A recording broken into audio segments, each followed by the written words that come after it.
महाराष्ट्र चुनाव के नतीजे के बाद एक बार फिर ईवीएम विपक्ष के निशाने पर आ गई है। कांग्रेस के राष्ट्रीय अध्यक्ष मल्लिकार्जुन खड़गे ने ईवीएम की जगह बैलेट पेपर से चुनाव कराने की मांग की है। उन्होंने बैलेट पेपर से चुनाव के लिए भारत जोड़ो यात्रा की तरह ही देशव्यापी मुहिम शुरू करने का भी सुझाव दिया है। छत्तीसगढ़ के भी कांग्रेस नेता खड़गे के सुर में सुर मिलाने लगे हैं। पूर्व मंत्री कवासी लखमा ने कहा कि अमेरिका जैसे देशों में बैलेट पेपर से चुनाव हो रहे हैं, फिर देश में बैलेट पेपर से चुनाव कराने में क्या दिक्कत है। उन्होंने कहा कि केवल कांग्रेस के लोग ही नहीं, पूरे देश की जनता भी कह रही है कि वो कांग्रेस को वोट दे रहे हैं, लेकिन मशीन अलग चल रही है। ऐसी स्थिति में देश में क्यों सरकार बैलेट पेपर से चुनाव नहीं करा रही है। ईवीएम देश में बड़े बड़े विकसित देशों में, अमेरिका जैसे देश, बैलेट पेपर में चुनाव हो रहा है और इस देश में लोग सिला सिला के बोल रहे हैं, हम लोग कांग्रेसी लोग नहीं बोल रहे, हम तो कांग्रेस को वोट देंगे, लेकिन मशीन बैलेट पेपर में नहीं करना।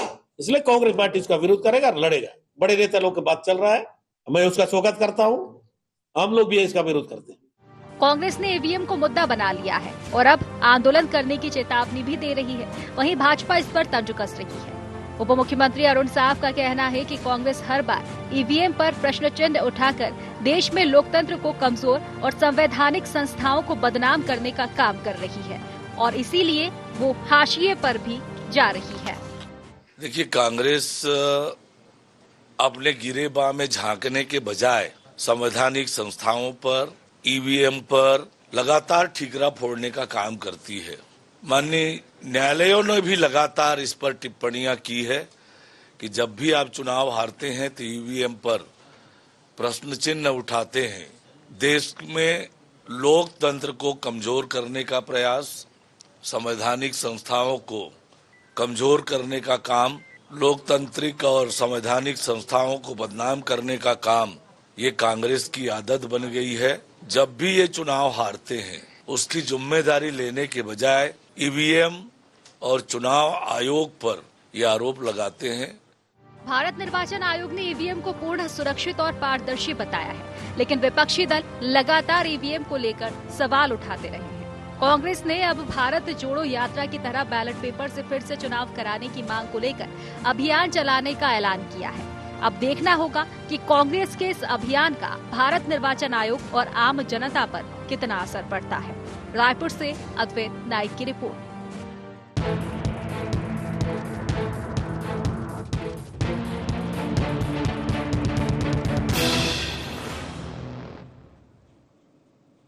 नमस्कार, गुहार छत्तीसगढ़ ईवीएम पर रार में आपका स्वागत है और मैं हूं आपके साथ खुशी व्यास। अधूरी हसरतों का इल्जाम हर बार हम पर लगाना ठीक नहीं। वफा खुद से नहीं होती और खता ईवीएम की कहते हो। ये शायराना बयान मुख्य चुनाव आयुक्त ने तब दिया था जब लोकसभा चुनाव के नतीजे सामने आए थे और तमाम तरह के सवाल की निष्पक्षता को लेकर ईवीएम पर सवाल उठाए गए थे। चुनावी नतीजे सामने हो और बड़ा सवाल ईवीएम पर ना खड़ा हो, ये कोई पहली बात भी नहीं है। अब एक बार फिर से चुनावी सरगर्मियां ढलने के बाद देश के साथ ही छत्तीसगढ़ में ईवीएम पर सियासत शुरू हो चुकी है। कांग्रेस ने बैलेट पेपर की वापसी की मांग उठाई है और ना सिर्फ बैलेट पेपर पर चुनाव की बात कही, बल्कि भारत जोड़ो यात्रा की तर्ज पर ईवीएम के खिलाफ कांग्रेस अभियान भी अब चलाने वाली है। कुल मिलाकर देखा जाए, चुनाव खत्म हुए, नतीजे सामने आ गए और कटघरे में खड़ी हो गई है फिर से ईवीएम। सवाल है ईवीएम की निष्पक्षता को लेकर। सत्ता पक्ष विपक्ष एक बार फिर से आमने सामने और इसी को लेकर आज हम चर्चा करेंगे, लेकिन उससे पहले गुहार पॉइंट जान लेते हैं। कब खत्म होगी ईवीएम पर सियासी रार? कांग्रेस क्यों नहीं पचा पाती अपनी हार? एक राज्य में सही तो दूसरे में कैसे खराब हो सकती है ईवीएम? क्या कांग्रेस की बैलेट पेपर यात्रा को तरजीह देंगे लोग? तो इन्हीं सब मुद्दों को लेकर आज हम चर्चा करेंगे। चर्चा की शुरुआत करें उससे पहले खास मेहमान हमारे साथ जुड़ चुके हैं। सबसे पहले आपका परिचय करवा देती हूँ। हमारे साथ कांग्रेस प्रवक्ता रूपेश दुबे जी जुड़ चुके हैं। बीजेपी से हमारे साथ गोपाल सामंतो जी जुड़ चुके हैं और इसी के साथ वरिष्ठ पत्रकार कौशल स्वर्णबेर भी हमारे साथ जुड़ चुके हैं। आप तमाम मेहमानों का बहुत बहुत स्वागत है इस खास चर्चा में। और रूपेश जी, सबसे पहले आप ही के पास आना चाहूंगी, आखिर कब तक ईवीएम को ये अग्नि परीक्षा देनी पड़ेगी? हर चुनाव के बाद यही रट्टा आपका रहता है, चाहे लोकसभा चुनाव की बात कर ले, विधानसभा चुनाव में भी कई तरह के ये सवाल तो उठ ही गए थे कि ईवीएम में समस्या है, ईवीएम में प्रॉब्लम है। लोकसभा चुनाव, अब उपचुनाव हुए हैं, भाई जहां जीतते हो वहां तो ये सवाल नहीं उठते हैं, लेकिन हार के बाद आखिर क्यों इस तरह का रवैया आपका, ये क्यों दोहरा चरित्र बार बार? खुशी जी नमस्कार, कौशल जी नमस्कार, गोपाल भाई नमस्कार। देखिए खुशी जी, कांग्रेस पार्टी लोकतांत्रिक व्यवस्था के अंतर्गत आम जनता के लिए जो काम है, जनता का जनादेश ईवीएम में कैद होता है और लगातार जिस प्रकार से ईवीएम मशीन के बारे में आम जनता स्वयं प्रश्न उठाती है और उसके बाद जिस प्रकार की परिस्थितियां बनती है, निश्चित रूप से जो निर्वाचन आयोग जो संवैधानिक संस्था है उसके भी क्रियाकलाप पर पूरी तरह से पारदर्शिता पूर्वक काम नहीं करने के स्पष्ट प्रमाण, अनेकों प्रमाण आज भी मौजूद हैं।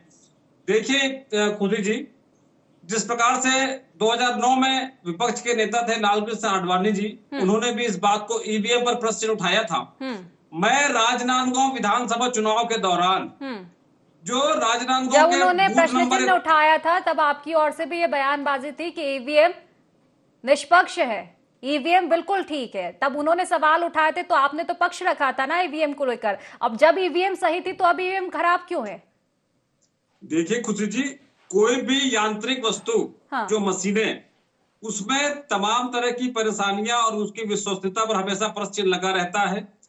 जो देश ईवीएम बनाया वो स्वयं उससे पृथक करके अपने आप को बैलेट से चुनाव कराने की स्थिति निर्मित हो गई है। मैं बताना चाहूंगा, राजनांदगांव में विधानसभा चुनाव के दौरान बूथ नंबर 123 उसके 961 मतदाताओं की वोटों की गिनती सिर्फ इसलिए नहीं की गई कि ईवीएम मशीन में और जो फॉर्म 17C थे उसके मतों में अंतर था। मतों के अंतर निर्वाचन आयोग के अंतर्गत जो कार्रवाई करते हैं प्रशासनिक अधिकारी हैं, उनकी त्रुटि थी, लेकिन 961 मतदाताओं के मतों का अपमान करके निर्वाचन आयोग ने तमाम आपत्तियों के बाद दिल्ली में भी लिखा गया, रायपुर निर्वाचन आयोग में भी लिखा गया, उसके बाद आज तक 3/12 को लिखित शिकायत करने के बाद आज तक इस पर कोई भी समाधान कारक उत्तर नहीं दिया जाना। क्या आम जनता के मतों का अपमान नहीं है? वैसे में 123 नंबर के बूथ के लोग लोकसभा चुनाव में मत नहीं देने का मन बना लिए थे, उन्होंने सार्वजनिक घोषणा करी थी। तो निर्वाचन चलिए ठीक है, इसी को लेकर आऊंगी मैं गोपाल जी के पास, लेकिन एक और सवाल मेरा, रूपेश जी, जम्मू कश्मीर और झारखंड को लेकर क्या विचार है? वहां ईवीएम को क्या हुआ था, वहां खराबी नहीं हुई? खुशी जी, बात जम्मू कश्मीर और झारखंड की नहीं है, जहां जहां भी बातें सामने आएगी वहां कांग्रेस प्रमुखता से तो वही तो सवाल है रूपेश जी कि जहां आप जीतते हो वहां सवाल नहीं उठते हैं, वहां की बात आप करते ही नहीं हो।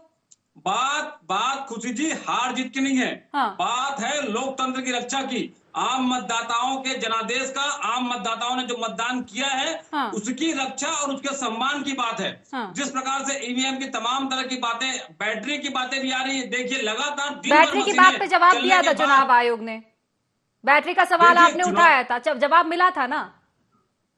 खुशी जी, चुनाव आयोग जब बैटरी के बारे में जब जवाब दे सकता है तो उस अधिकारी के त्रुटि के कारण आम जनता के मतदाताओं के जो वोट है, जनादेश है, उसको गिनती नहीं करना, उस पर भी निर्वाचन आयोग को जवाब देना चाहिए। लेकिन आज फिर से कहूंगा, 3/12/2023 से शिकायत है, आज तक निर्वाचन आयोग इस मामले में जवाब देने से बच रही है, जवाब नहीं दी है। ठीक है, जवाब ले लेती हूँ मैं, गोपाल जी से फिलहाल जवाब ले लेती हूँ। गोपाल जी, जब इतना संदेह है तो क्यों ना इस संदेह को खत्म किया जाए? ठीक है, ईवीएम की निष्पक्षता आप जानते हैं, हम जानते हैं, लेकिन कांग्रेस के सवाल है, कांग्रेस की ये सवाल है कि ईवीएम में खराबी है, बार बार यही बात कांग्रेस उठाती है। इतना संदेह तो आखिर समस्या क्या है? बाकी देश भी है जहां बैलेट पेपर से चुनाव होते हैं, अगर मांग की जा रही तो उस और ध्यान देना चाहिए थोड़ा बहुत तो। पहले तो आपको नमस्कार, आपके सभी दर्शकों को नमस्कार और साथी पैनलिस्ट को भी नमस्कार। कि मैं क्या कहूं इस बात पर, मतलब कई बार हंसी मजाक में हम बोलते हैं कि शिनचैन की पार्टी हो गई है, डोरेमोन की पार्टी हो गई है, ठीक वैसी ही है। आप किस चीज का विरोध कर रहे हैं? इस आजाद भारत में जब पहली बार इलेक्शन हुआ था, 68 फेज में इलेक्शन कराया गया था, 68 फेज में। इन्हीं की पार्टी थी। दूसरा जब चुनाव हुआ था आजाद भारत में तो 79 फेजेस में कराए गए थे, हर बार इनके फेजेस बढ़ जाते थे। अब वर्तमान की बात करें, झारखंड में ये जीत गए हैं, वहां लोकतंत्र में कोई आंच नहीं आई। महाराष्ट्र में हार गए हैं तो वहां लोकतंत्र को आंच में आ गई। अच्छा, मेरा और एक सवाल है कांग्रेस के प्रवक्ता से कि अगर आपको विश्वास ही नहीं है तो अपने जीत को भी आपको सरेंडर कर देना चाहिए कि भाई हम विरोध करना चाहते हैं।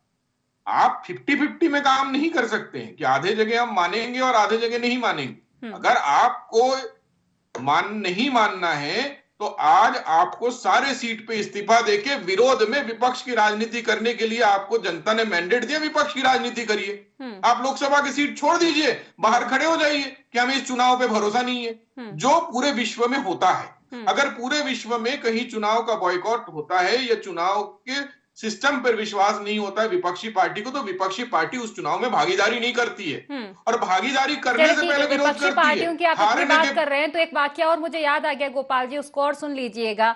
नहीं लगता कि ईवीएम लोगों की समस्या, आम जनता से ज्यादा समस्या शायद विपक्ष की हो जाती है? विपक्ष में भी कांग्रेस है तो वो सवाल उठा रही है, पहले विपक्ष में जब आप थे तो आपने भी ईवीएम पर सवाल उठाए थे।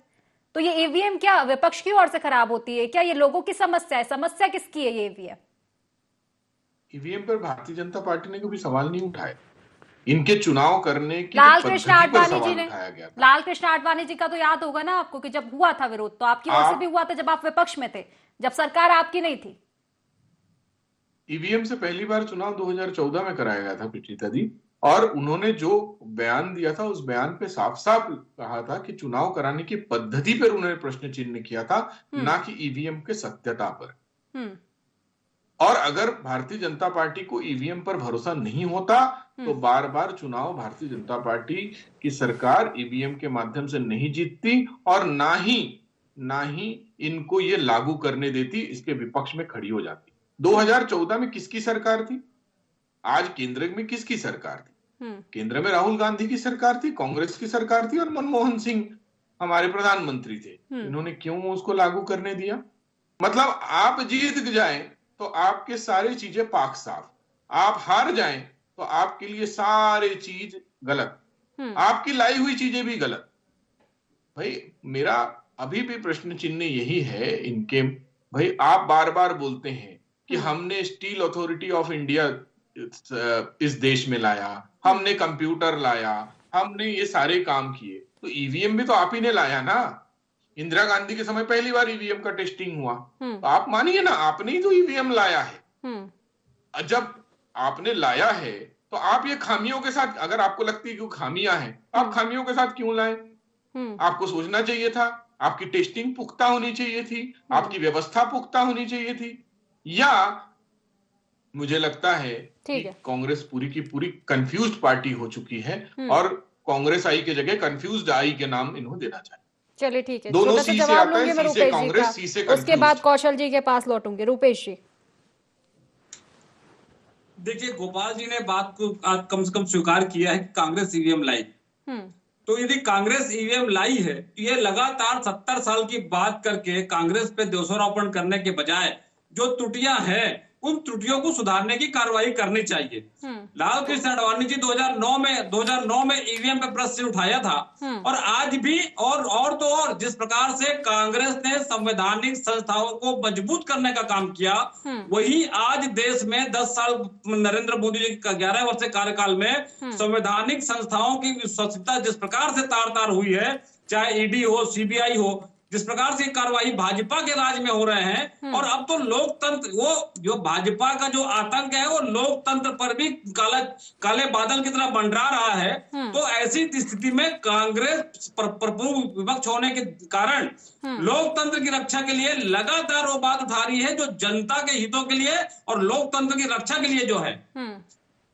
चलिए ठीक है, फिलहाल मैं प्रतिक्रिया ले लेती हूँ कौशल जी से, इसका जवाब लूंगी गोपाल जी से। कौशल जी देखिए, ईवीएम पर जिस तरह से सवाल की बात है, ये आज का विषय तो है नहीं कि पहली बार ईवीएम की निष्पक्षता को लेकर सवाल उठाए जा रहे हो। अधिकतर अब तो ये देखा जा रहा है कि चुनाव जैसे ही खत्म होते हैं, रिजल्ट सामने आता है और सबसे पहली बात, सबसे पहला जिक्र हो जाता है ईवीएम का। ईवीएम में खराबी की बात कही जाती है, निष्पक्षता को लेकर सवाल उठाए जाते हैं। और नहीं लगता कि जो बार बार सवाल उठाए जा रहे हैं, एक संदेह होता है, दूसरी बार फिर संदेह होता है, नहीं लगता कि कहीं ना कहीं ये संदेह गहराया भी जा सकता है?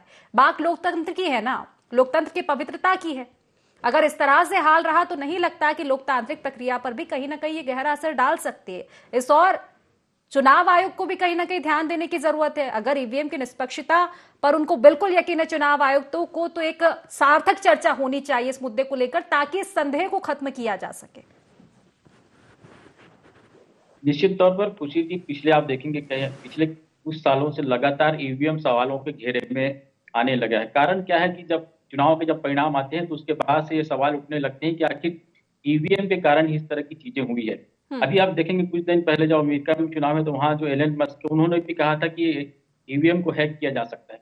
यदि इस तरह की चीजें बार बार उठ रही है तो मुझे ऐसा लगता है कि क्यों ना एक बार एक ऐसा किसी विधानसभा में एक ऐसा वोटिंग करा लिया जाए ईवीएम के माध्यम से, जिसमें हर मतदाता कौन किसको वोट दे रहा है वो देखा जाए। उसके बाद अंतिम जब गिनती हो उसको देखा जाए और मिलान किया जाए कि वाकई में ईवीएम के माध्यम से जो काउंटिंग हुई है, जो वोटिंग हुई है, वो सही है या नहीं।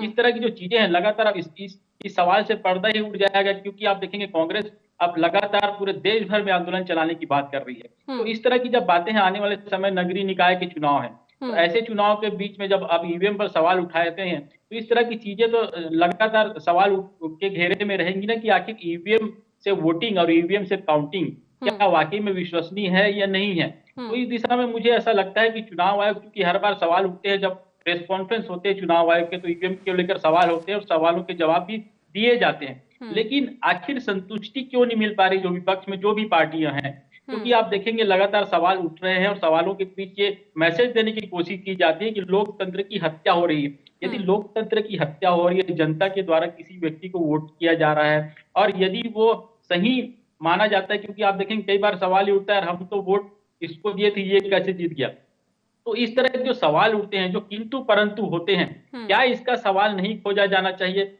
मुझे ऐसा लगता है कि एक बड़े पैमाने पर इस पर विचार विमर्श होना चाहिए। इसमें सभी दल, पूरे देश में जितने भी राजनीतिक पार्टी के लोग हैं, जितने भी दल के लोग हैं, उनको एक चुनाव आयोग उन सबको बुलाकर वोटिंग कराए और उसको जितने दिन, जैसे आप वोटिंग के बाद 15 दिन, 20 दिन, 25 दिन के लिए आप बैलेट ईवीएम को रखते हैं किसी स्ट्रांग रूम में, उसको वहां पर रखा जाए, उसके बाद उसकी काउंटिंग की जाए और उसके बाद ये चेक किया जाए। जो बैटरी को लेकर सवाल उठते हैं कि आखिर वोटिंग के 25 दिन बाद भी बैटरी का प्रतिशत 90 कैसे? तो इस तरह की जो चीजें आती, इस तरह की जो बातें आती, मुझे ऐसा लगता है इस सब चीजों का, सवालों का जवाब मिल जाएगा यदि इस तरह का एक मार्क पोल कराया जाए। मार्क पोल के बाद उस ईवीएम को 25 दिन तक स्ट्रांग रूम में रखा जाए और 25 दिन के बाद काउंटिंग की जाए, तो मुझे ऐसा लगता है कि दूध का दूध और पानी का पानी हो जाएगा। और जितने भी सवाल विपक्ष हो या जितने भी राजनीतिक दल जो चुनाव हारने के बाद उठाती है, मुझे लगता है कि उनके सवालों का जवाब इससे मिल जाए। निश्चित तौर पर ये बड़ा सवाल है और इसका जवाब खोजना बहुत ही जरूरी है। गोपाल जी, देखिए, नहीं लगता कि अगर एक भी दल को इस बात को लेकर संदेह है, क्योंकि आप कहते हैं हमारी सरकार है, लोकतंत्र मजबूत है, जिस तरह से कांग्रेस बार बार ये बयानबाजी करती है कि आपकी सरकार में लोकतंत्र की हत्या की जा रही है, तो तब आपके जवाब होते हैं ना कि लोकतंत्र मजबूत है, हमारी सरकार बहुत अच्छा कार्य कर रही है। तो नहीं लगता कि अगर एक भी दल को संदेह है तो उसका संदेह तो कम से कम दूर किया जाए? अब आप कहेंगे कि मैं आपसे ये सवाल क्यों कर रही हूँ, चुनाव आयोग की ये जिम्मेदारी है, तो लेकिन ये भी देखा जाता है ना कि जब जब विपक्ष की ओर से ईवीएम को लेकर सवाल दागे जाते हैं तो चुनाव आयोग से पहले तो आपकी बयानबाजियां शुरू हो जाती है निष्पक्षता को लेकर। ऋषिता जी, लोकतंत्र पे साजिश हो रही है। इस सवाल को उठाने वाला कौन है? ममता बनर्जी है, जो 3 बार लगातार चुनाव में ज्यादा सीट पाई है इसी ईवीएम में। वो बोलती है लोकतंत्र का हत्या हो रही है ईवीएम के माध्यम से। 3 बार, 2011 में जितनी सीट पाई उससे 2016 में उससे ज्यादा सीट पाई और 2021 में उससे ज्यादा सीट पाई। उसको भी लगता है ईवीएम गलत है। स्टालिन की पार्टी 2 बार से जीतती आ रही, उसको भी लगता है कि लोकतंत्र की हत्या हो रही है।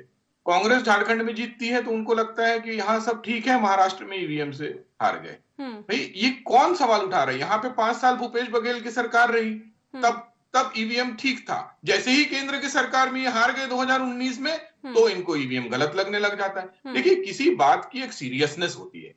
आज 150 करोड़ जनसंख्या का देश है। यहाँ सीरियसनेस और मुद्दों की बात होनी चाहिए। यहाँ ऐसी बातों को कोई हवा नहीं दी जानी चाहिए जिसका सिर पैर ही नहीं है। सुप्रीम कोर्ट ने कितने बार कह दिया है कि आपके पास अगर कोई पुख्ता सबूत हो तो लेके आइए। आप बोलिए कि ईवीएम हैक हो सकता है तो हैक करके दिखाइए, आप ले जाके दिखाइए, सामने बताइए। आज तक के राहुल गांधी हर मंच पर बोलते हैं ईवीएम हैक होता है, ईवीएम हैक होता है, तो दिखाइए ना कहां ईवीएम हैक हो सकता है। आप कोई प्रूफ तो लाइए, कोई एविडेंस तो लाइए। देश के इतने बड़े नेता होने के बाद देश को गुमराह करने का काम कर रहे हैं, हर मंच पर कर रहे हैं, हर जगह पर कर रहे हैं। क्यों कर रहे हैं? आपसे जनता पूछती है। विपक्ष का सवाल गलत है, लेकिन विपक्ष को अगर ईवीएम से प्रॉब्लम है तो क्या आपको बैलेट पेपर से प्रॉब्लम है क्या? एक बार ठीक है ना, संदेह दूर करने के लिए तो आप ये कर सकते हैं। बैलेट पेपर से आपको प्रॉब्लम है क्या, जैसे उनको ईवीएम से? प्रीशिता जी, पहली बात, आप कोई इस बात में कोई संदेह नहीं है, इस बात में कोई हमको आपत्ति नहीं, इस बात पे गहरी नाराजगी है कि लोगों को गुमराह करना कब बंद करेंगे। अगर आपको ईवीएम पर इतना शक था, 1982 में इंदिरा गांधी की सरकार थी, आपने केरला में जाके पहली बार ईवीएम में इलेक्शन करवाया। क्यों करवाया था आपने इलेक्शन? किसके कहने पर करवाया था? किस विषय को लेकर करवाया था? किस साजिश के तहत करवाया था? 2014 में आपने जनरल इलेक्शन ईवीएम पर करवाया। क्यों करवाया? 2009 में जाकर आपने महाराष्ट्र में ईवीएम को चुना। क्यों चुना? जब आपकी पार्टी रहेगी तब सब ठीक रहेगा, जब आपकी पार्टी हारेगी तब सब गलत हो जाएगा। ये बचकानी बातें हैं, ये बच्चों जैसी बातें हैं। और राहुल गांधी को थोड़ा मैच्योर पॉलिटिक्स करनी चाहिए, कांग्रेस को थोड़ी मैच्योर पॉलिटिक्स करनी चाहिए। ठीक है, रुपेश जी से जवाब ले लेते हुए इसका। रुपेश जी, जब इतना ही शंका हो रही है, इतनी ही शंका हो रही है ईवीएम को लेकर, बार बार जो सवाल उठाए जाते हैं, आखिर उन पर बने क्यों नहीं रहते फिर आप? जब बात की जाती है, ठीक है, मैं जवाब उसी का जवाब ले रही हूँ मैं। जब बात आप करते हैं कि ईवीएम को हैक किया जा रहा है, ओपन चैलेंज दिया है ना चुनाव आयोग ने, आप हैक करके बता दीजिए। आखिर कब तक वो प्रमाणित करते रहे कि ईवीएम निष्पक्ष है? आप कीजिए ना हैक, आपको तो खुला चैलेंज दिया है, फिर क्यों पीछे हट जाती है पार्टी आपकी? खुशी जी, जिस प्रकार से कौशल सोलवेंट जी वरिष्ठ पत्रकार है, उन्होंने जितनी पारदर्शिता से बात करी है, तो निश्चित रूप से लोकतंत्र में यदि आम जनता के मतों पर जो निर्वाचन प्रणाली है उस पर यदि कोई बात उठ रही है तो निर्वाचन आयोग को इसके बारे में स्पष्ट रूप से स्पष्टीकरण देना चाहिए। देखिए खुशी जी, चुनाव जिस दिन वोटिंग होती है उस दिन प्रत्येक घंटे में मतदान का प्रतिशत कितना हुआ इसको बताया जाता है, और अंतिम चुनाव जिस दिन समाप्त होता है 5 बजे, उसके बाद अंतिम दूसरे दिन प्रातः 7 बजे अंतिम मतदान का प्रतिशत बताया जाना निर्वाचन आयोग की अनिवार्य नियमावली है। उसके बाद भी निर्वाचन आयोग लगातार मतदान के प्रतिशत को बढ़ाने घटाने और शाम तक, अब तो ये स्थिति हो गई है निर्वाचन आयोग के समक्ष में। ठीक है, देखिए आप बार बार कह रहे हैं आम जनता की आवाज। पहला मेरा सवाल कि आम जनता तो मुझे इतनी नहीं दिख रही है ईवीएम के विरोध में जितनी आपकी पार्टी दिख रही है। आम जनता को जब विश्वास नहीं है तो इतना बढ़ चढ़ के क्यों वोट प्रतिशत बढ़ रहा है? बढ़ चढ़ के वोट कर रही है ईवीएम पर आम जनता। तो दूसरी चीज, बैलेट पेपर को लेकर जिस तरह से बात कर रही है कि क्या बिल्कुल आपके पास वो है बिल्कुल प्रमाण के बिल्कुल बैलेट पेपर बिल्कुल निष्पक्ष रहेंगे? बैलेट पेपर आ गया फिर चंडीगढ़ जैसा रोना तो नहीं रोएंगे ना आप? खुशी जी, जहां मतदान हुए हैं, यदि वहां कोई शंका है तो वीवीपैट से गिनने का ही प्रावधान है। मैं फिर से कहना चाहूंगा, राजनांदगांव में जब हमने 123 नंबर बूथ के बारे में कहा कि मतदाताओं के मतों का अपमान नहीं होना चाहिए, आप उसकी गिनती वीवीपैट से कर दीजिए। लेकिन निर्वाचन आयोग अपनी हठधर्मिता में 961 मतदाताओं का जहां शंका है तो निर्वाचन आयोग सवाल उठाएगा। रुपेश जी, आप एक मत रहिए ना पूरे देश के चुनाव को लेकर, हर विधानसभा क्षेत्र को लेकर, हर राज्य को लेकर एक मत रखिए ना। आप चुन चुन के कर रहे हैं, आप चुन चुन कर बात कर रहे हैं। महाराष्ट्र में हमारी ईवीएम खराब है, हरियाणा में ईवीएम खराब है, राजनांदगांव में खराब है, फिर जवाब दीजिए ना झारखंड और जम्मू कश्मीर पर। जहां परिस्थितियां सामने आई है उसको तथ्यात्मक रूप से हमारे कांग्रेस के शीर्ष नेताओं ने। चलिए ठीक है, फिलहाल समय की कमी, छोटा सा जवाब ले लेते, कुछ बोलना चाहते हैं गोपाल जी।